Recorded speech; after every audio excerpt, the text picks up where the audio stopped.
Si God nagbigay na ng ability, gamitin mo na lang. Okay? Kaya naniniwala ako, every one of us may ability tayo. Meron nga akong napanood ano siya, PWD, pero kumikita ng million-million sa buhay niya. Ibig sabihin, yung ability, kung hindi ka man makalakad, hindi ka man makakilos ng maayos, meron kang mata, meron kang utak na nakakapag-isip, meron kang mouth. Yung iba nga, meron pang an example doon si Pastor Alan, na 6 years old pa lang nandun na siya sa tube na yon, pero naging lawyer pa. For 72 years, 78 siya namatay. For 72 years, nandun siya naging lawyer, naging author. Imposibleng wala kang magagawa.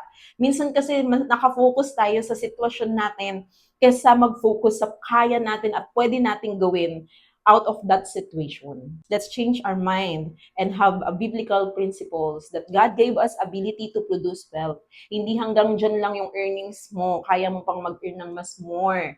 Ang dami mong ability na pwedeng mapakinabangan for you to produce wealth.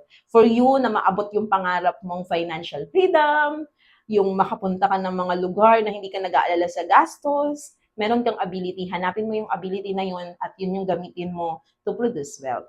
And be thankful kasi ang Diyos ang nagbigay niyan sa atin. At minsan, nandiyan na yung opportunity, andyan na yung ability, hindi lang natin kinikilusan. It's time for you to be challenged na kilusan mo yung opportunity na ibinibigay at ability na binigay sa'yo ng Panginoon. At diyan ka panigurado yayaman. Sino pa namang ayaw yumaman, di ba? Madalas, ang problema, gusto natin agad wealth, yaman agad. Pero hindi naman tayo kumikilos.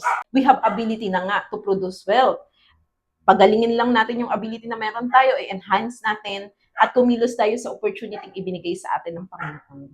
Hanapin din natin, hindi lang basta-basta dadating yung opportunity. Kailangan lang natin maghanap ng opportunity. And always remember, ang opportunity na galing sa Diyos, hindi ka ilalayo sa Diyos. And every opportunity na galing sa kaaway, ilalayo ka niyan sa calling mo sa Diyos, ilalayo ka niyan sa plano ng Diyos sa buhay mo, at ilalayo ka niyan mismo sa Diyos. Kaya be careful. Hindi lahat ng opportunity galing sa Diyos. Bless.